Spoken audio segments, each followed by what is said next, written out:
하나님 말씀 봉독합니다. 오늘은 창세기 22장 9절부터 13절까지 있는 말씀 함께 읽도록 하겠습니다. 시작. 하나님이 그에게 일러주신 곳에 이르지라. 이에 아브라함이 그곳에 제단을 쌓고 나무를 버려놓고 그의 아들 이삭을 결박하여 제단 위에 놓고 손을 내밀어 칼을 잡고 그 아들을 잡으려니 여호와의 사자가 하늘로부터 그를 불러 이르시되 아브라함아 아브라함아 하시는지라.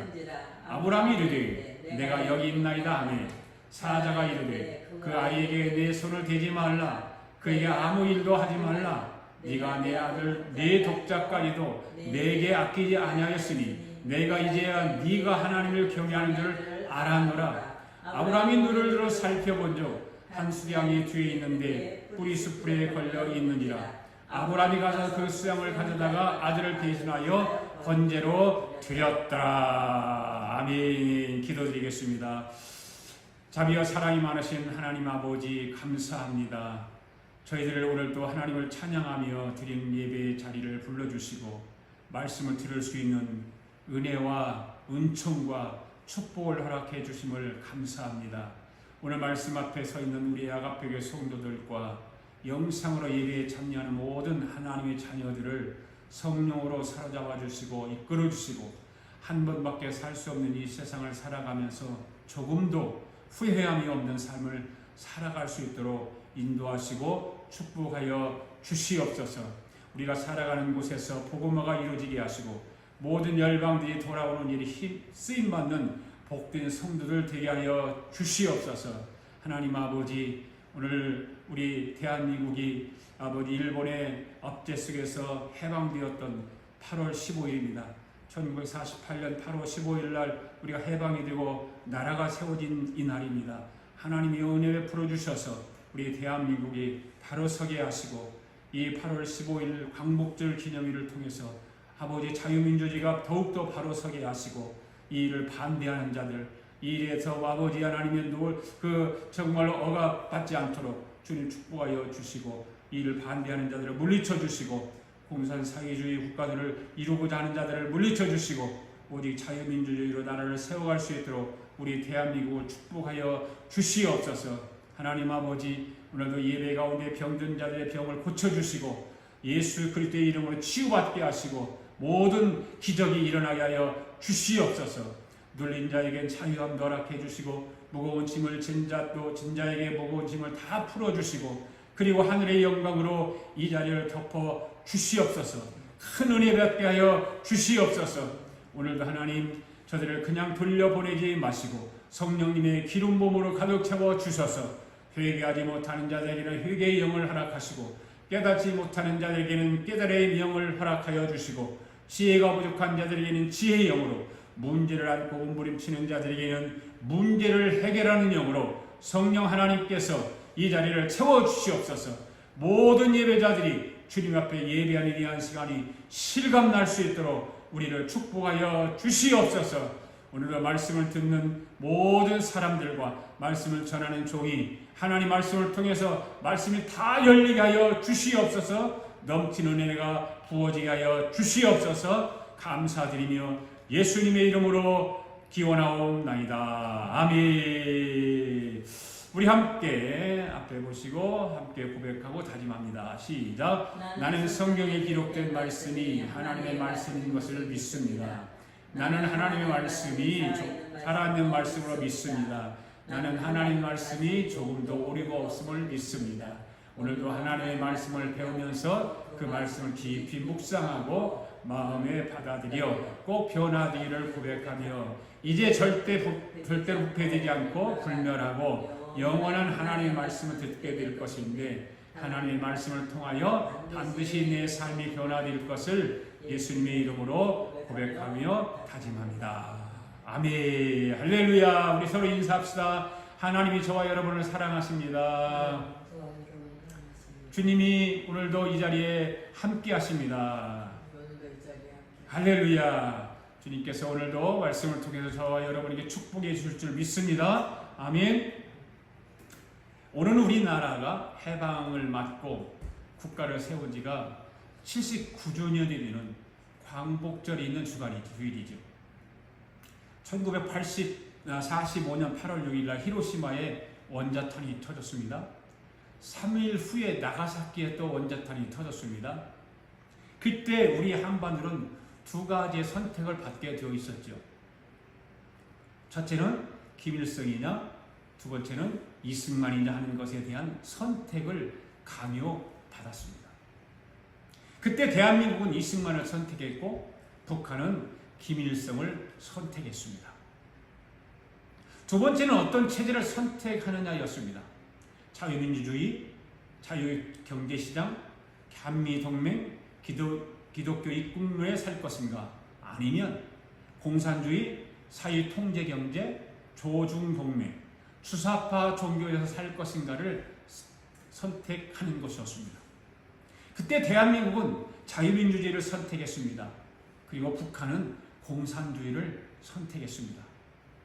그 이후에 70년을 똑같이 살았습니다. 결과 어떻게 되었습니까? 북한은 거지 나라가 되었고, 우리 대한민국은 세계 10대 경제 대국으로 성장을 했습니다. 모든 경쟁은 70년을 살아온 지금에 와서 보면 끝이 난 것입니다. 모든 역사적 임상실험도 끝이 난 것입니다. 그럼에도 불구하고 여러분, 지금 우리나라는 세계 경제 제국 10위 안에 들어와 있는 이 좋은 나라를 주사파주의자들, 이 주사파라고 하는 김일성주의자라는 말입니다. 이 김일성주의자들이 이 좋은 대한민국을 망쳐 놓았습니다. 이들은 6.25 때를 대한민국이 일으켰다고 지난 문재인 정부 때 거짓으로 학교에서 가르쳐 왔습니다. 그리고 이 주사파들은 대한민국을 태어나지 말았어야 할 나라라고 계속해서 거짓으로 선동을 하며 국민을 속여왔습니다. 지난 대통령이던 문재인이 제주도에 가서 제주 4.3 사건에 대해서 연설을 할 때에 4.3 사건을 일으킨 남로당의 일당들은 좋은 나라를 만들려고 했던 착한 사람들이라고 연설을 했습니다. 그리고 제주도 4.3 사건을 진압하려고 했던 우리 군인들과 경찰관들에 대해서는 국가에 대한 폭력을 행한 자들이라고 말을 했습니다. 한 걸음 더 나아가서 그들이 꿈을 꾸었던 그 꿈이 오늘 우리의 꿈이라고 했습니다. 여러분, 그 꿈이 여러분의 꿈이었습니까? 공산주의로 가는 것이 여러분의 꿈이었습니까? 이 연설을 들은 많은 사람들은 이렇게 말을 하고 있습니다. 문재인이 이제는 인민공화국으로 가려고 시도하는구나. 그래서 연설을 그렇게 했다라고 말을 합니다. 뉴스에는 보도하지 않고, 방송에서는 보도하지 않고, 신문에서는 보도하지 않지만 그것을 아는 사람들은 그렇게 말을 하죠. 지금 우리 대한민국은 정권은 바뀌었지만 주사파들 때문에, 공산주의를 따라가고자 하는 그런 자들 때문에 위기에 놓여 있습니다. 간첩들이 여기저기 많습니다. 잡히기도 하고, 민도총, 정교조, 심지어 국정원 안에도 간첩들이 있다고 했습니다. 국정원에 따르면 이들은 북한의 지령을 직접 받아 지침을 만들어서 발표하고 있다는 것입니다. 여러분, 뉴스를 통해서 우리나라의 모든 사정들을 잘 알 것입니다. 또한 여러 방송들을 통해서 듣게 될 것입니다. 반미운동, 한미군사훈련 반대, 연합사 폐지운동, 이런 것들을 여전히 시위를 벌이며 하고 있습니다. 지난 7월 27일에 평택에 있는 미군 사령부의 침입을 시도했다가 나라를 지키고자 하는 국민들에 의해서 좌절되게 됐죠. 미군 물러가라는 것입니다. 그래서 미군 부대를 뒤어싸서 외치고 미군 물러가라, 미군 물러가라 외치는 것입니다. 그리고 지금 여러분들 어떻습니까? 국회에서는 현 대통령을 탄핵하자고 운동을 하고 있지 않습니까? 연일 국회에서 청문회를 하고 대통령 탄핵해야 된다, 대통령 탄핵해야 된다, 대통령을 탄핵해야 하자, 이렇게 국회의원들이, 야당 국회의원들이 외치고 있는 것입니다. 이런 일들이 일어나고 있는데도 우리나라 국민들은 마약에 취하는 것 같이 아무 말도 하지 못하고 있습니다. 또 그런 거 신경 쓰지 않습니다. 대통령이 탄핵이 되든지 나라가 공산국가로 가든지 오늘 저와 여러분이 이 미국에서 이민자로 살아가지만 내가 태어난 우리 대한민국을 위해서 관심을 가져야 될 것입니다. 그리고 기도해야 될 것입니다. 건국 대통령 이승만이 우리나라를 자유민주주의 나라로 만들고 재헌국회를 시작하면서 어떻게 했습니까? 기도로 시작했습니다. 우리나라는 그렇게 국회에서 첫 번째 국회가 열릴 때 하나님 앞에 기도하면서 시작한 것입니다. 대한민국의 제1대 국회인 대한민국 재헌국회는 대한민국 헌법을 제정한 국회를 뜻하는 것입니다. 그리고 1948년 5월 30일을 구성되고 1950년 5월 30일까지 활동한 국회를 말하는 것입니다. 여러분, 우리나라가 처음 국회가 시작되면서 기도로 했는데 누가 기도를 했는지 알고 있습니까? 바로 이윤영 목사입니다. 이 이윤영 목사님이 기도한 그 기도 내용은 인터넷에 있습니다. 여러분들 인터넷 가서 한번 찾아보십시오. 이윤영 목사님이 재헌국회를 시작하면서 기도를 어떻게 했는지. 사랑하는 성도 여러분, 오늘 이 예배에 참여하여 이 말씀을 듣는 모든 성도 여러분, 이윤영 목사님이 재헌국회를 시작하면서 기도하신 것처럼 오늘 저와 여러분들도 우리 대한민국을 위해 눈물로 기도해야 될 줄로 믿습니다. 여러분, 성경에 보면 아브라함이 있는데 그 아브라함을 하나님이 부르십니다. 그리고 하나님은 아브라함에게 큰 축복을 주시겠다고 약속을 하셨습니다. 그게 뭡니까? 내 이름을 창대케 하리라. 내가 너를 복의 근원을 삼으리라. 내 자손을 하늘의 별처럼 땅의 모래처럼 만들어 주리라. 너를 축복하는 자를 축복하고 너를 저주하는 자를 저주하리라. 하나님은 아브라함을 부르시고 좋은 말이라고 하는 말을 다 찾아서 하셨습니다. 당시 아브라함 시대 때에 하나님 부르실 그 시대 때에 지금과 같은 좋은 집들이 있었다면 하나님은 내가 너희에게 대궐 같은 집을 주리라. 지금같이 그때 당시에 골프장이 있었다면 내가 너에게 골프 회원권도 주리라. 그렇게 약속을 하셨을 것입니다. 그렇게 하나님이 약속을 해놓고 하나님이 아브라함이 주신 것은 뭐만 줬어요? 달랑 이삭 하나만 주신 거죠. 그리고 창세기 26장에 가서 보면 하나님이 이삭에게도 똑같은 말을 합니다.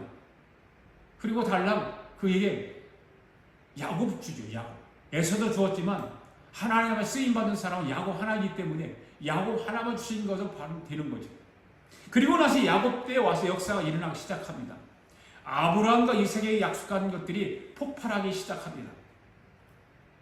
그래서 야곱 때에 12의 역사가 일어납니다. 그 12의 역사는 야곱에게 12아들을 주시는 것이죠.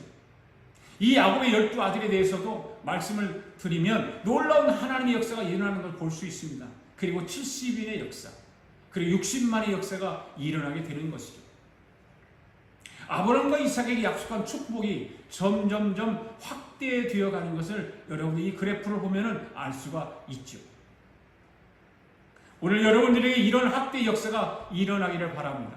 점점점 잘 되는 역사가 일어나기를 바랍니다. 그런데 여러분, 아브라함과 이삭과 야곱에게 약속하신 그 약속이 이루어지기 전에 하나님은 무엇을 하셨을까? 기초 공사를 하셨다는 거죠. 오늘 우리에게는 이런 구조로 이루어지는 거예요. 여러분 성경을 잘 보시면 모든 성경의 구조가 어떻게 되어 있습니까? 바로 이렇게 구조가 되어 있죠. 이런 식의 구조가 되어 있는 거예요. 하나님은 한 사람을 쓰실 때 확대의 축복을 주시는데 그 앞에 아브라함과 이삭과 야곱과 같은 일들이 있다는 것을 알아야 되는 것입니다. 그래서 여러분 한번 따라합시다. 아브라함의 하나님, 이삭의 하나님, 야곱의 하나님. 이래서 우리는 아브라함의 성부 하나님, 이삭은 성자 하나님, 야곱은 성령 하나님이라고 그렇게 우리가 부를 수 있는 것이죠. 여러분, 하나님은 어떤 사람을 쓰시기 전에 삼위일체 하나님을 그 사람 속에 집어넣고 하신다는 거죠. 삼위일체가 우리 속에 들어와야 되는 것이요. 성령 하나님, 성부 하나님, 성자 하나님, 성령 하나님. 할렐루야. 그러니까 여러분, 우리가 꼭 알아야 할 것은 삼위일체 하나님이 사람 속에 들어가기 전에는 하나님은 아무나 사용하시지 않는다는 겁니다. 여러분, 하나님 앞에 쓰임 받기를 원하십니까? 여러분 속에 아브라함의 하나님, 이삭의 하나님, 야곱의 하나님, 그 삼위일체 하나님이 좌정되기를 바랍니다. 그래서 한 시대를 살아가면서 하나님 앞에 크게 쓰임받는 정말 충성된 복된 종들이 되기를 바랍니다. 신약시대라고 해서 여러분, 삼위일체 하나님이 역사하지 않는 것이 아닙니다. 지금도 삼위일체 하나님은 우리 가운데 역사하십니다. 믿습니까? 요한복음 14장 14절 말씀 한번 읽어볼까요? 시작. 예수께서 대답하여 이르시되 사람이 나를 내 아버지께서 그를 사랑하실 것이요 우리가 그에게 가서 거처와 그와 함께 하리라. 이 말씀을 여러분 잘 보십시오. 이 말씀을 보면 우리가 그에게 가서 거처를 어떻게 한다고요? 거처를 그와 함께 하리라. 보십시오. 우리가 바로 삼위일체 하나님이 오늘날 저와 여러분과 함께 하시는 줄로 믿습니다. 삼위일체 하나님이 우리와 함께 하신다는 말씀이지요. 삼위일체 하나님이 저와 여러분을 거처를 삼고 함께 하기를 원하시는 것입니다. 할렐루야. 그러니까 이 삼위일체 하나님의 거처가 저와 여러분 속에 이루어지게 되면 그때부터 어떻게 됩니까? 확대의 역사는 일어나게 되는 것입니다. 점점 확대 역사가 일어나는 것이죠. 하나님의 천지창조 사건을 통해서 말씀하시고자 하는 두 가지를 말씀을 하시는 거예요. 이것이 이 그래프가 하나님께서 천지창조를 이루시는 그런 과정들인데, 바로 사도 바울이 기록한 바울서신을 보면 창세기 1장 안에 벌써 복음을 집어넣고 있다는 것이죠. 첫째 날에 뭐라고 그랬어요? 빛이 있으라라고 하는 것입니다. 빛이 있을 것을 말하는데 여기서 첫째 날의 역사는 자연의 빛을 말하는 것이 아니라는 거죠. 우리는 빛이 있으라니까 첫째 날에 자연의 빛을 말하기, 듣기 그렇게 이해하기 쉬운데 절대 그것이 아닙니다. 그러니까 요한복음 1장에 나오는 1장에서 가보면 이 창세기 1장 첫 1절에 나온 빛이 있으라고 하는 그 말씀이 무슨 빛인가 라고 하는 것을 요한복음 1장에 가서 보면 알 수가 있는 것입니다. 요한복음 1장의 말씀 한번 읽어볼까요? 시작. 태초의 말씀이 계시니라. 이 말씀이 하나님과 함께 계셨으니 이 말씀은 곧 하나님이시니라. 그가 태초에 하나님과 계셨고 만물이 그로 말미암아 지은 바 되었으니 지은 것이 하나도 그가 없이 된 것이 없느니라. 그 안에 생명이 있었으니 이 생명은 사람들의 빛이라. 빛이 어둠에 비치되 어둠이 깨닫지 못하더라. 참빛 그 세상에 와서 각 사람에게 비치는 빛이 있었으니 그가 세상에 계셨으며 세상은 그로 말미암아 지은 바 되었으되 세상이 그를 알지 못하였고 자기 땅에 오매 자기 백성이 영접하지 아니하였으나 영접하는 자 곧 그 이름을 믿는 자들에게는 하나님의 자녀가 되는 권세를 주셨으니 이는 혈통으로나 육정으로나 사람의 뜻으로 나지 아니하고 오직 하나님의 뜻으로부터 난 자들이니라. 아멘. 여러분, 이 말씀이 창세기 1장을 설명하는 말씀인 것입니다. 이해가 가시죠? 빛이 있으라.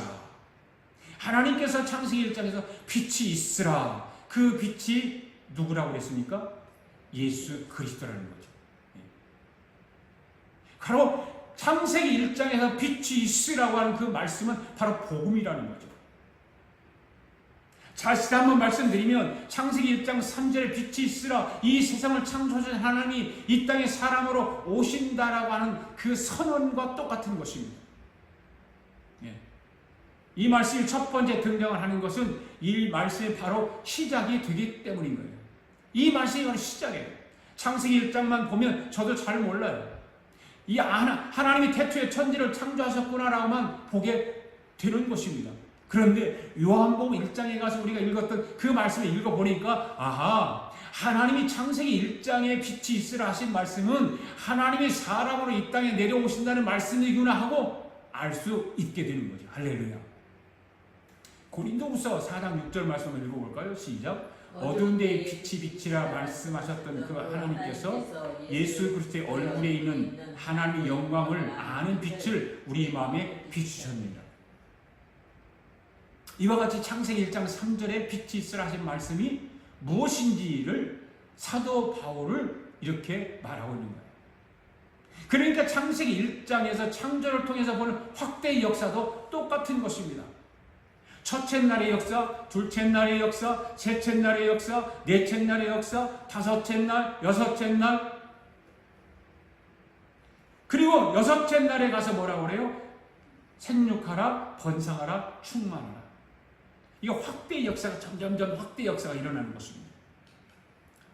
여러분, 노아 때도 마찬가지 아닙니까? 노아 때도 가보면 노아는 방주 속에 들어가기 전에 노아와 방주 속에 들어갔다 나온 노아는 다릅니다.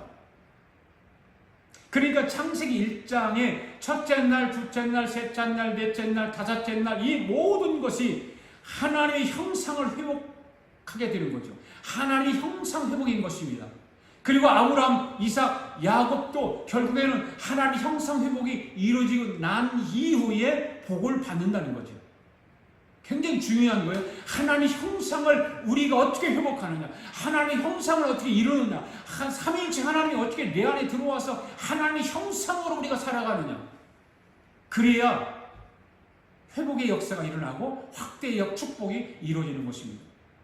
여러분, 노아 마찬가지로 방주 안에 들어가서 하나님의 형상을 회복하지 않습니까?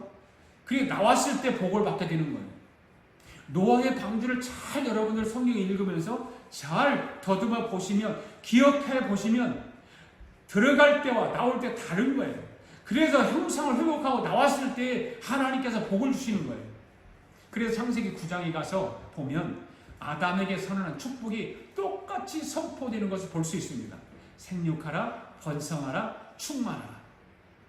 오늘 이 시간에는 저와 여러분에게도 똑같은 복이 임하게 되기를 바랍니다. 할렐루야. 여러분, 번성이 복이 임하기를 바랍니다. 충만의 복이 임하기를 바랍니다. 할렐루야. 성경의 모든 구조가 바로 이와 같은 구조로 되어 있습니다. 모든 구조가 그렇게 되어 있어요.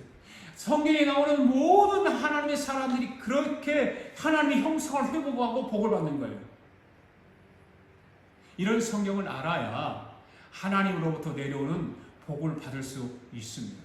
오늘 우리 아가페의 성도들과 오늘 영상으로 예배에 참여하는 모든 성도들은 이런 확대의 축복을 받기 원하시면 하나님의 형상을 회복할 수 있기를 바랍니다. 하나님의 형상. 오케이? 믿습니까? 예. 오늘은 창세기 22장 9절에서 13절 말씀은 모리아 산에 이삭이 되자라고 하는 제목으로 말씀을 드리고자 합니다. 한번 따라 합시다. 모리아 산에 이삭이 되자. 모리아 산에 이삭이 되자. 여러분, 이삭은요, 예수 그리스도의 예표입니다. 예수 그리스도의 표상입니다. 아멘? 오늘 이 시간 우리 예수님이 저와 여러분 속에 좌정하는 시간이 되기를 바랍니다. 아멘? 이 모리아 산의 이삭을 통해서 우리는 예수님을 발견할 수 있어야 되고 그 예수님이 되어야 되는 것이고 예수님을 따라가야 되는 거예요. 어떻게 예수님이 내 속에 좌정하시는지 그 원리를 알면 다 열리게 되어 있습니다. 여러분, 이삭의 삶의 특징이 뭐라고 생각하십니까? 창세기 1장을 보면, 창세기를 보면 이삭은 모리아산에서 한 번 누웠다가 일어나는 바람에 엄청난 축복을 받지 않습니까? 네. 한 번 모리아산에 누웠다가 일어났는데 어마어마한 축복을 받아요. 오늘 저와 여러분이 앉은 자리가 모리아산이 되기를 바랍니다. 모리아가 되어서 예배를 마치고 전과 예배를 마치기 전과 예배를 마친 후의 삶이 달라질 수 있게 되기를 바랍니다. 할렐루야. 삶의 부활이 일어나게 될 줄 믿습니다. 이삭이 모리아산에서 한 번 누웠다가 일어났습니다. 믿습니까? 그러면 이삭이 모리아산에 누웠다가 일어났는데 모리아산에서 누웠다 일어났다는 말이 무슨 말인가? 라고 하는 거죠. 예. 무엇을 뜻하는 말인가? 우리 그것을 알아야 우리가 그 영적인 말씀을 마음에 새기고 그 말씀을 따라 살아갈 수 있지 않겠습니까? 이것은 여러분 우리 주님의 십자가 사건과 똑같은 것입니다. 그래서 이삭이 예수 그리스도의 모형이라는 거예요. 예수 그리스도의 예표라고 하는 거예요. 그래서 오늘 이 시간 이후로 저와 여러분의 자아가 주님의 십자가 앞에 다 내려놓고 죽어야 하는 것을 이 이삭의 모리아산의 이삭을 통해서 우리에게 영적으로 교훈해주고 가르쳐주는 거예요. 여러분 사도 바울을 한번 보십시오. 사도 바울은 날마다 죽는다고 고백하지 않았습니까? 갈라디아서 2장 20절 말씀 한번 읽어봅시다. 시작. 내가 그리스도와 함께 십자가에 못 박혔나니 그런데 이제는 내가 사는 것이 아니요 오직 내 안에 그리스도께서 사는 것이라. 이제 내가 육체 가운데 사는 것은 나를 사랑하사 나를 위하여 자기 자신을 버리신 하나님의 아들을 믿는 믿음 안에서 사는 것이라. 이 말씀 다 좋아하잖아요, 여러분들. 이 말씀 찬양도 있잖아요. 이 찬양 한번 불러볼까요? 찬양. 내가 그리스도와 함께 십자가에 못 박혔나니 그런즉 이제 내가 산 것 아니요 오직 내 안에 예수께서 사신 것이라. 이제 내가 육체 가운데 사는 것은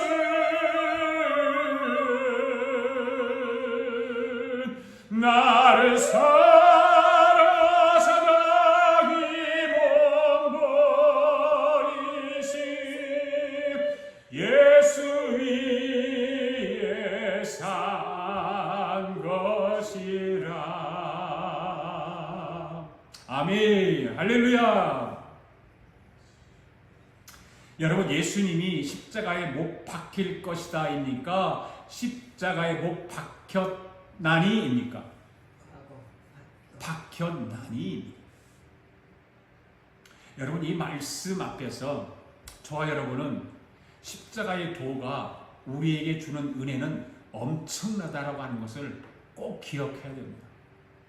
갈라디아서 2장 20절 말씀, 지금 우리가 찬양했던 이 말씀들을 통해서 십자가의 도가 우리에게 주어지는 은혜는 엄청난 거예요. 교회를 다니면서도 이 십자가의 도에 대해서 모르고 다니는 사람들이 얼마나 많은지를 몰라요. 이 십자가의 도를 그냥 귓등으로 듣고 다니는 사람들이 수도 없이 많아요. 이 엄청난 은혜가 우리에게 있음에도 불구하고 이 은혜를 까마득히 잊어버리고 여기에 대해 기억도 아니하고 그냥 교회 왔다 갔다 자기 편리한 대로 놀러 갈 일이 있으면 놀러도 가고, 여행 갈 일이 있으면 여행도 가고. 여러분 교회를 다니면은 이 십자가의 도를 반드시 우리는 알아야 됩니다. 이 십자가의 도를 반드시 알 때에 엄청난 은혜가 우리에게 주어지는 것입니다. 오늘 이 말씀을 듣는 여러분, 저와 여러분들은 이 십자가에 대해서 꼭 알게 되기를 바랍니다. 많은 사람들이 십자가를 목걸이를 하고 다니면서 목에 걸고 다니는 십자가가 여러분에게 십자가의 도에 대해서 알려줄까요? 아니에요. 목걸이를 십자가로 된 걸 걸고 다닌다고, 차에다 십자가를 걸고 다닌다고 해서 그 십자가의 도가 그것이 알려주는 것이 아니다, 그 말이에요. 이 십자가의 도에 대해서 확실하게 배우고 깨닫게 되기를 바랍니다. 이삭이 모리아 산에 누웠다가 일어나는 영적 의미가 저와 여러분 신앙 속에 확실하게 자리 잡게 되기를 바랍니다. 오늘 말씀을 듣는 여러분들은 복받은 줄 믿고 집중해서 말씀을 잘 듣게 되기를 바랍니다. 왜냐하면 이삭이 모리아 산에 누웠다가 일어나는 것이 무슨 의미인지 어떤 영적 말씀인지 모르고 신앙생활하는 사람들이 많이 있기 때문에 그렇습니다. 그러니까 오늘 말씀을 듣는 저와 여러분들은 정말 복받은 줄 믿습니다. 할렐루야. 앞에서도 말씀드렸지만 이삭이 모리아 산에서 누웠다가 일어난 사건이 무슨 사건이라고 했습니까?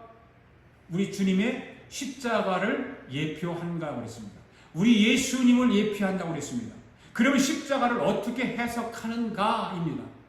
여러분, 십자가를 왜 생겼습니까? 왜 생겼습니까? 십자가는 선악과 때문에 생긴 것입니다.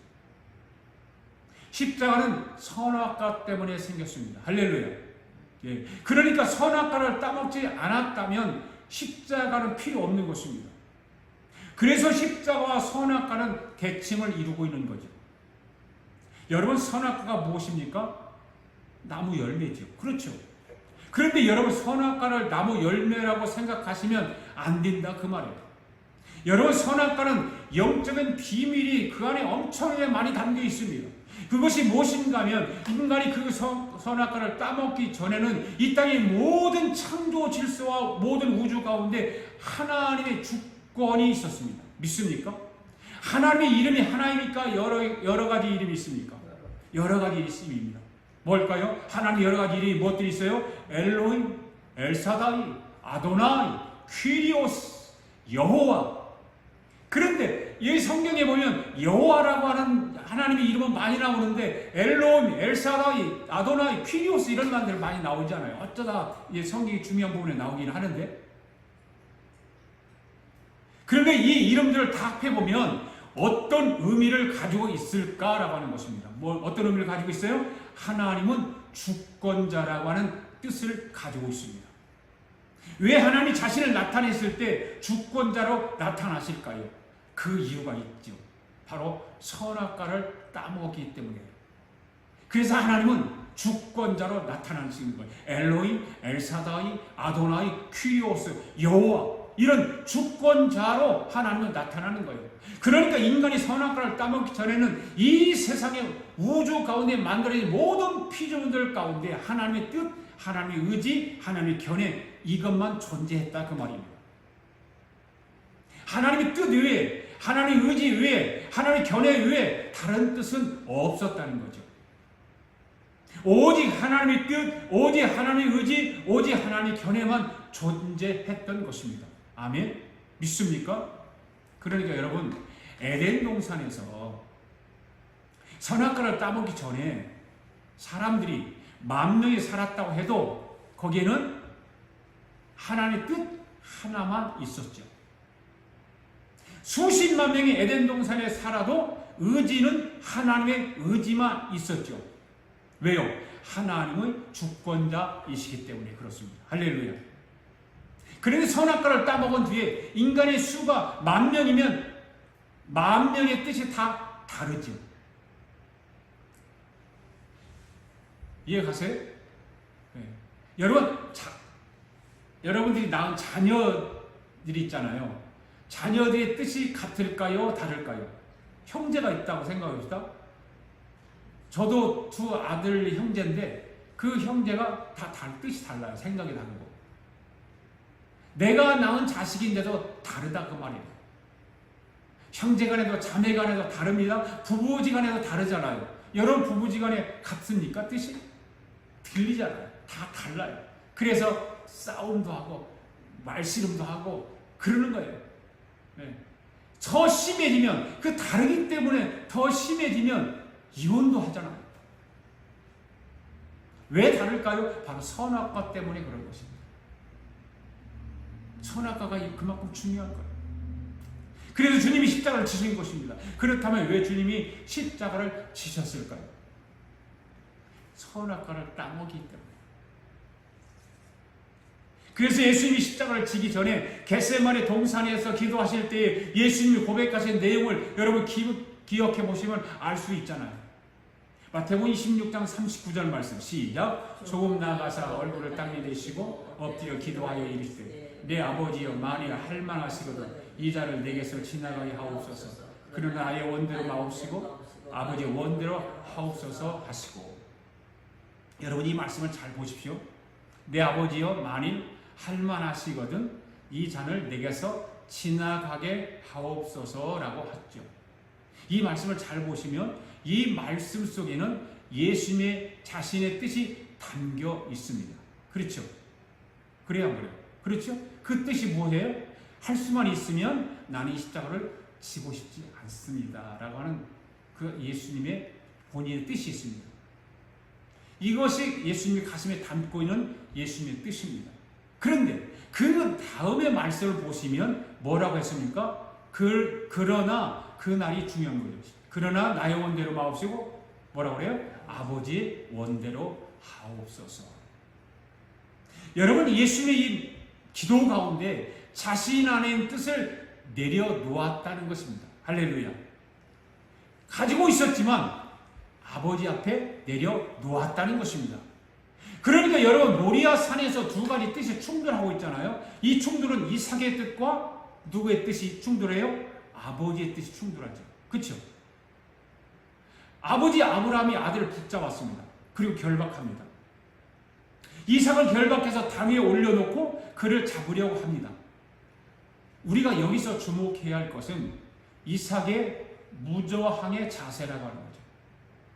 당시 아브라함 100세가 훨씬 넘은 노인이었기 때문에 거동하기도 힘들었을 거예요. 반면에 이삭은 나무를 지고 3일길을 걸어갔던 것을 보면 건장한 소년, 청년으로 자랐을 거예요. 그렇기 때문에 이삭은 아버지가 자기를 결박하려고 할 때 능히 나이 많아 노쇠한 아버지의 결박을 뿌리치고 도망칠 수도 있었을 거예요. 그렇지 않습니까? 성경학자들의 말을 보면 당시에 이삭의 나이가 25세에서 33세 정도 되었을 것이다 라고 하는 학자들도 있고요. 어떤 학자들은 이삭이 달리기를 가장 빠르고 잘 달릴 수 있어 그 나이였을 것이다 라고 말을 하는 거죠. 여러분, 한번 상상해 봅시다. 이삭이 자신의 뜻을 내려놓지 않고 아버지 뜻 앞에 반납하지 않았다면 두 눈을 부릅뜨고 주먹을 불끈 쥐고 아버지! 지금 뭐 하는 거예요 지금? 그랬을 거 아니에요. 아버지는 노쇠해가지고 지게도 못 쥐고 가는데. 그랬을 때 아버지가 내가 너를 지금 죽이려고 한다. 그렇게 말을 했을 거 아니에요? 그러니까 아들이 뭐라고요? 아버지 지금 정신 나간 거 아니야? 아버지 혹시 치매 온 거 아니야? 100살이나 넘도록 살더니 미쳤나봐 하면서 아버지의 팔을 붙잡고 아버지를 밀치고 달아나면서 놀리기까지 했지 않을까? 나 잡아봐 하고. 도망치는 아들을 아버지 아브라함이 붙잡을 수 있었을까요? 없었죠. 그런데 이삭은 여러분, 털을 깎는 자 앞에서 잠잠하게 있는 양처럼 예수 그리스도의 형상을 그대로 나타나기 위하여 아버지가 누우라고 하니까 그대로, 여러분 그림을 보십시오. 장작에 누워있지 않습니까? 아버지는 손에 칼을 들고 이삭을 잡으려고 손을 들고 지금 있지 않습니까? 여러분, 이삭의 이러한 마음과 행동은 아버지 뜻이라면 내가 제물을 드려 드리겠다는 것 아니겠습니까? 그러니까 뭔 말이에요? 아버지 뜻 앞에 자기 뜻을 내려놓았다 그 말입니다. 한번 따라합시다. 아버지의 뜻 앞에 나의 뜻을 내려놓자. 바로 이것이 모리아산의 이삭입니다. 오늘 우리는 모리아산의 이삭이 되어야 하는 것입니다.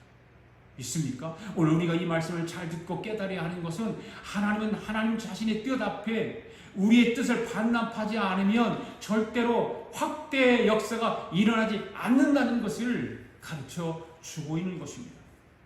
하나님 여러분, 사람을 쓰실 때요, 그 사람에게 능력을 주시거나 권세를 주시거나 돈을 주시거나 할 때 그 사람의 뜻을 하나님 뜻 앞에 집어넣고 역사하신다는 거예요. 아멘. 그러니까 오늘 여러분이 이 예배 자리에 나올 때는 여러분의 뜻을 가지고 나왔지만 오늘 예배를 마치고 돌아갈 때는 우리 하나님 아버지 뜻 하나만 남게 되기를 바랍니다. 할렐루야. 우리 예수님의 뜻 하나만 저와 여러분 속에 존재하게 되기를 바랍니다. 그렇지 않으면 오늘 예배가 성공적인 예배가 될 수 없는 것입니다. 오늘 저와 여러분이 드리는 이 예배가 성공적인 예배가 되기 위해서는 내 뜻, 내 의지, 내 견해가 예수님 뜻 안에 다 들어가게 되기를 바랍니다. 할렐루야. 여러분 한번 생각해 보시기 바랍니다. 그렇게 하지 않으려면 우리가 굳이 교회 다닐 필요가 없죠. 그러니까 나의 자연적인 뜻, 나의 자연적인 의지, 나의 자연적인 견해를 우리 하나님 아버지 앞에 반납하는 것이 오늘 모리아산의 이삭의 제단이 되는 것입니다. 그것이 바로 십자가인 것입니다. 십자가가 무엇인지 이제 바로 알겠죠? 여러분? 그래서 사도 바울이 기록한 서신서를 보게 되면 사도 바울의 핵심 사상이 나타나게 되는데 그것이 바로 자기 자신의 뜻과 자신의 의지와 자신의 견해를 파괴하는 거예요. 그걸 자아 파쇄라고 하지 않습니까? 그래서 바울은 내가 그리스도와 함께 십자가에 못 박았다고 고백하는 거예요. 오늘 저와 여러분의 모든 자아를 사도 바울과 같이 십자가에 못 박읍시다. 할렐루야. 하나님은 자기만의 독립과 뜻과 의지와 독립된 견해를 가지고 있는 사람에게는 확대의 역사, 확대의 축복을 허락하지 않는다는 것입니다. 오늘 저와 여러분도 12의 역사, 70의 역사, 60만의 역사 복을 받으려면 모리아 산의 제단 위에 누워야 하는 줄로 믿습니다. 모리아산의 제단 위에 누운 이삭과 같이 아버지 뜻 앞에 자기 자신의 뜻을 내려놓고 제단 위에 눕는 저와 여러분 되기를 바랍니다. 그러니까 여러분 하나님의 뜻 외에 독립된 자기의 뜻, 독립된 자기의 의지, 독립된 자기의 견해를 가지고 있는 것은 선악과라고 하는 거예요. 선악과. 그러니까 여러분 생각해 보시기 바랍니다. 하나님의 뜻 외에 독립된 자신의 의지를 가지고 있든지 하나님 뜻 외에 자신의 독립된 의지를 가지고 있다든지 하나님 뜻 외에 독립된 자신의 의지를 가지고 있다면 하나님이 그 사람을 쓰실까요? 그 사람의 복을 주실까요? 그런 사람은 하나님이 쓰시지도 않지만 복도 주시지 않습니다.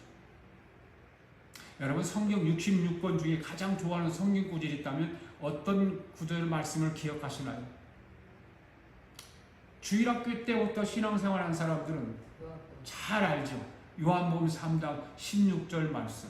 이거는 뭐 주일학교 다닌 성도들은 무조건 하고 다 암송돼요.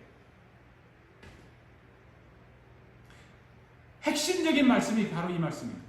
그러나 목회를 하면서 그 말씀이 가장 중요한 말씀이 아니라 나에게는 이 말씀이 가장 귀한 말씀으로 다가오기 시작하더라 그 말이에요. 이 말씀은 무슨 말씀인가? 예수님이 이 땅에 오셔서 죄인들을 위해서 십자가를 지시기 전에 겟세마네 동산에서 기도하시면서 하셨던 말씀이 다시 목회를 하면서 저에게 다가오는 중요한 말씀의 핵심으로 주어졌습니다. 그게 무슨 말씀일까요? 마태복음 26장 36절 37절 말씀입니다. 시작. 예수께서 제자들과 함께 겟세마네라고 하는 곳에 이르러 제자들에게 이르시되 내가 저기 가서 기도할 동안에 너희는 여기 앉아 있으라 하시고 베드로와 세베대의 두 아들을 데리고 가실새 고민하고 슬퍼하사 이에 말씀하시되 내 마음이 매우 고민하여 죽게 되었으니 너희는 여기 머물러 나와 함께 깨어 있으라 하시고 조금 나가서 얼굴을 땅에 대시고 엎드려 기도하여 이르시되 내 아버지여 만일은 할만하시거든 이 잔을 내게서 지나가게 하옵소서. 그러나 나의 원대로 마옵시고 아버지 원대로 하옵소서 하시고. 아까도 말씀을 드렸지만 예수님이 선악과를 아버지 앞에 반납하시는 말씀이 목회를 하면서 저에게 주어진 가장 귀한 말씀으로 들려왔던 것입니다. 아버지 할만하시거든 이 잔을 내게서 지나가게 하옵소서. 그러나가 중요해요. 그러나 우리도 기도할 때에 우리의 모든 것을 요구하고 우리의 바라는 것, 우리가 정말로 생각하는 것 기도해야 되죠. 그 기도하지만 그러나 나의 뜻대로 나의 원대로 하지 마시고 아버지의 뜻대로 해주세요. 꼭 기도를 그렇게 할 수 있기를 바라요. 우리는 그냥 내가 요구하는 것, 내가 바라는 것, 내가 아버지 앞에 정말 내가 필요한 것만 구하고 예수님의 이름으로 기도합니다. 기도하지 마시고 그러나 나의 원대로 마옵시고 아버지의 원대로 아버지의 뜻대로 해주세요. 이런 기도를 분명하게 우리는 해야 됩니다. 여러분, 예수님이 하신 말씀이에요. 자신의 뜻, 자신의 의지, 자신의 견해를 누구 앞에 반납하고 있습니까? 아버지 앞에 지금 반납하고 있지 않습니까? 그래서 저와 여러분이 구원받게 된 줄로 믿습니다. 여러분, 예수님이라고 십자가를 지고 싶겠습니까? 인간 예수님이신데, 그래서 아버지에게 타진을 해보는 거예요. 아버지께 타진해본 것이 무엇입니까? 아버지여, 할만하시거든 이 잔을 내게서 지나가게 해주세요. 할만하시거든. 네. 여러분, 지금 예수님이 십자가를 지겠다는 것일까요? 십자가를 지지 않겠다는 것일까요? 지지 않겠다는 거 아니에요. 할만하시거든 이 잔을 내게서 지나가게 하옵소서. 이 말은 십자가를 지고 싶지 않다는 말입니다. 그런데 예수님이 십자가를 지지 않겠다고 하면 되지. 잔을 내게서 지나가게 해달라고 하셨을까 하는 거예요. 잔을 내게서 왜 지나가게 해달라고 했을까? 이 잔을 내게서 지나가게 해달라고 하셨는데 왜 이 잔이라는 말을 사용하셨을까라고 하는 거죠. 예수님은 이런 말씀을 하실 때에 그 당시에 있었던 상황들, 역사들, 이런 것들을 잘 비유해서 말씀을 드리죠. 그래서 잔이라고 하는 말을 왜 썼을까? 당시 전쟁이 많이 있었습니다. 나라가 크든 적든 전쟁을 통해서 영토를 넓히고 할 때였습니다. 어느 큰 나라가 있었고 한 작은 나라가 있었습니다. 큰 나라는 군사가 한 10만 명쯤 되었고 작은 나라는 군사가 한 5천 명 정도밖에 되지 않았습니다. 이 두 나라가 전쟁을 하면 반드시 작은 나라가 지게 되어 있습니다. 그렇죠? 생각해서 10만 명 되는 군대하고 5천 명 되는 군대하고 싸우면 누가 져요? 5천 명이 지죠. 그러니까 이 작은 나라는 싸우면서 이기려면 어떻게 될까요? 모략을 꾸며야 되죠. 모략. 네. 모략을 꾸며야 돼요. 그래서 이 작은 나라가 큰 나라에게 전령을 보내서 우리가 항복할 테니 싸우지 말자. 우리가 너희 나라에 종살이를 하겠다. 우리의 모든 군사 백성 할 것 없이 다 너희들에게 넘겨줄 테니까 너희 대장과 함께 접수하러 와라. 이 우리나라를 접수하러 와라. 요청을 합니다. 오면 우리가 만찬까지 준비해서 대접도 하고 그리고 국가를 넘겨주겠다고 그렇게 합니다. 그래서 나라를 넘겨받기 위해서 이 큰 나라 군사를 이끌고 갔습니다. 거기서 만찬을 차려놓는 것을 보니까 아주 멋진 만찬을 어마어마한 만찬을 차려놓은 것입니다. 음식과 함께 술판이 벌어졌는데 술을 가져오는데 나라를 접수하러 온 장군과 일행들이 자리에 앉은 것을 보고 술잔을 차례로 가져다 주는 거예요. 차례로. 그런데 나라를 접수하러 온 장군과 일행들이 아무래도 생각해보니까 이상한 거예요. 왜 이상한 생각이 드냐면 술잔을 보는 순간에 이 술잔을 보면 이 술에다가 무슨 독약을 타지 않았을까? 당연히 그 생각이 들잖아요. 우리 국가 원수들이 오면 술잔이 가면 반드시 그 점검을 하고 검사를 하고 그래서 내보내지 그냥 아무나 갖다 술잔을 대통령과 그런 높은 사람들이 줍니까? 절대 그렇지 않죠. 그 술잔을 보면서 여기에 독약은 들지 않았을까? 그러면서 이 사람들이 자기 옆에 있는 사람들하고 이제 작은 나라 사람, 큰 나라 사람, 작은 나라 사람 이렇게 앉아 있었을 거 아니에요. 그러니까 작은 나라 사람은 술잔을 바꿔서 마시는 거예요. 어떻게 됐을까요? 이런 것을 이 술잔에 독약이 들었을까 봐서 그런데 주방에서 술잔을 준비한 사람들이 그것까지 알고 술잔에다가 독약을 넣었다는 거죠. 그것까지 바꿔치기 할까 봐. 그것까지도 알고. 그때 당시 전쟁 가운데 있었던 일화인 것입니다. 그래서 예수님이 이 잔을 내게서 지나가게 해달라고 하신 이 잔이라고 하는 말의 표현을 당시 전쟁 문화 가운데 있었던 일들을 인용해서 표현하신 말씀인 거예요. 여러분, 그러니까 우리 예수님이 하신 이 말씀은 하나님 아버지 앞에 내가 이제는 항복합니다 하고 하는 말로 내 원대로 하지 마시고 아버지의 원대로 되기를 원합니다라고 하신 것입니다. 그러니까 이제는 십자가를 지겠다는 것입니다. 이것이 바로 뜻을 반납하러 오신 예수님. 예수님은 뜻을 반납하셨어요. 그러니까 모든 인간들은 선악과를 따먹은 이후에 독립된 자기의 뜻을 가지고 있게 된 것입니다. 그래서 오늘 저와 여러분이 이 모리아 산에 누우려면 그냥 말씀만 듣고 공부만 해서는 안 되고 저와 여러분 안에 있는 저와 여러분이 가지고 있는 독립된 뜻, 독립된 의지, 독립된 결의를 쳐서 복종시켜서 주님 앞에 내려놓아야 모리아를 통과하게 되는 거예요. 고린도후서 4장 10절 말씀 한번 보겠습니다. 시작. 우리가 항상 예수의 죽음을 몸에 짊어짐은 예수의 생명이 또한 우리 몸에 나타나게 하려 함이라. 우리가 항상 예수의 십자가를 몸에 짊어짐은 예수의 생명이, 누구의 생명이? 예수의 생명이 어디에 나타나게? 우리 몸에 나타나게. 우리 몸에 나타나게 하려고. 예수님께 왜 죽음의 십자가를 지게 되었느냐? 그 예수의 생명이 우리 몸에 나타나게 하려고. 11절 말씀 한번 읽어봅시다. 시작. 우리 살아있는 자가 항상 예수를 위하여 죽음에 넘겨짐은 예수의 생명이 또한 우리 죽을 육체에 나타나게 하렵니다.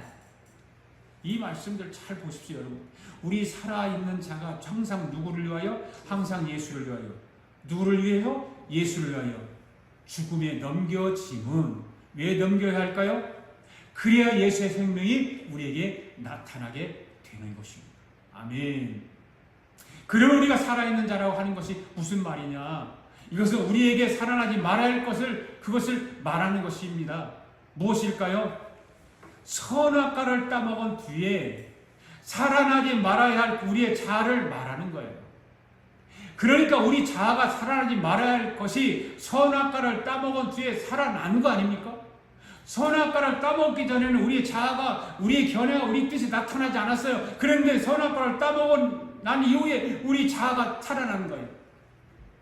예수님을 죽음에 넘기게 된 이유가 뭐라고요? 우리의 자아라는 것입니다. 아멘. 네. 그러니까 여러분, 누가 십자가의 죽음을 잘 적용할 수 있을까요? 바로 주님의 뜻 아닌 독립된 나의 뜻, 독립된 나의 의지, 독립된 나의 견해를 주님 앞에 서슴없이 넘겨주는 사람. 바로 십자가를 적용을 잘하는 사람이죠. 할렐루야. 그 사람이 주님이 주신 십자가의 죽음을 삶에 적용을 잘하는 사람이라 그 말이에요. 그러므로 오늘 여러분이 예배 드리는 그 자리가 모리아산이 이삭이 되면 12의 역사, 70의 역사, 60만의 역사가 일어나게 되는 줄로 믿습니다. 여러분, 이삭은 모리아산에서 완전히 죽은 것입니다. 우리 또한 완전히 죽어야 우리 하나님 아버지의 역사가 일어나게 되는 줄로 믿습니다. 어떻게 죽는 것일까요? 예수님이 십자가에 죽으심으로 자기 뜻을 아버지에게 반납했던 것과 마찬가지입니다. 우리도 죽어야 하는 거죠. 여러분, 예수님의 피를 몇 번 흘렸죠? 2번 흘렸잖아요. 2번. 그죠? 언제 2번 피를 흘리셨을까요? 겟세마니 동산에서. 그 다음에 골고다에서. 2번 피를 흘렸어요. 네. 잘 기억하셔야 되거든요.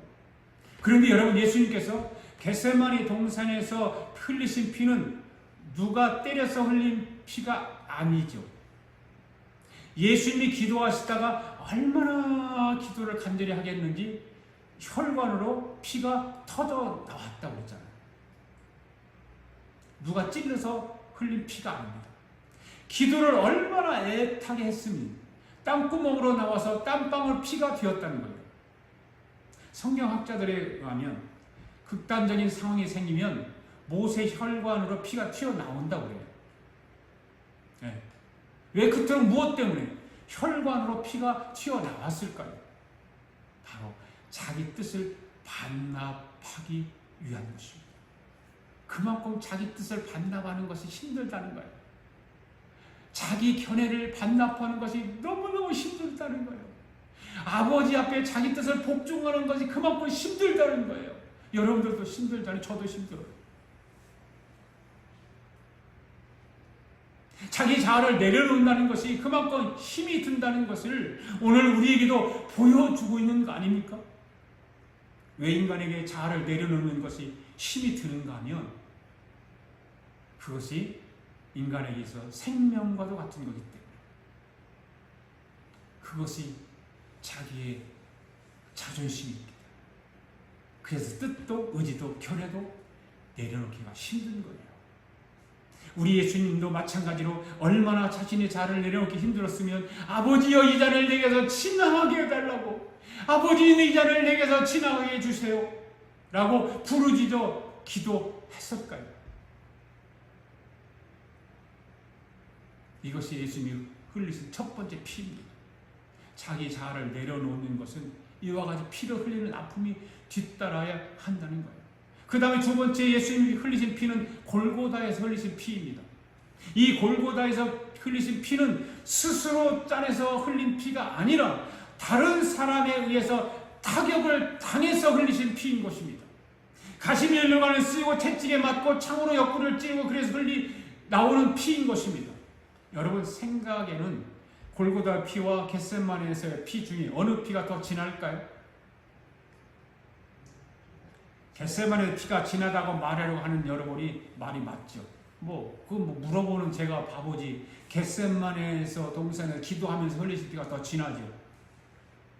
골고다에서 흘린 피는 매를 맞아서 흘린 피입니다. 가시멜과는 시험 받아서 흘린 피입니다. 겟세마네 피는 스스로 짜내서 흘린 피이기 때문에 겟세마네 피가 더 진한 것입니다. 그만큼 자신의 자아를 내려놓고 반납하기가 힘들다는 거죠. 그러나 오늘 우리가 살 길은 하나밖에 없어요. 다른 길은 없어요. 오직 예수 그리스도. 오직 한 길. one way. 오직 한 길. 지저스. 이 길이 저와 여러분의 생명인 거예요. 믿습니까? 이 말씀은 오늘 저와 여러분의 진리의 말씀이 되는 것입니다. 할렐루야. 이 한 주간도 이 험한 세상을 살아가면서 오늘의 말씀을 잘 기억하시고 하나님의 뜻과 하나님의 의지와 하나님의 견해를 따라서 내 뜻과 내 의지와 내 견해를 내려놓는 그런 복된 한 주간이 되어서 승리하는 삶을 사는 저와 여러분 될 수 있기를 주의 이름으로 축복합니다. 할렐루야. 우리 다 일어나셔서 함께 찬양 부르면서 하나님 앞에 감사 예물을 올려드리겠습니다.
그만을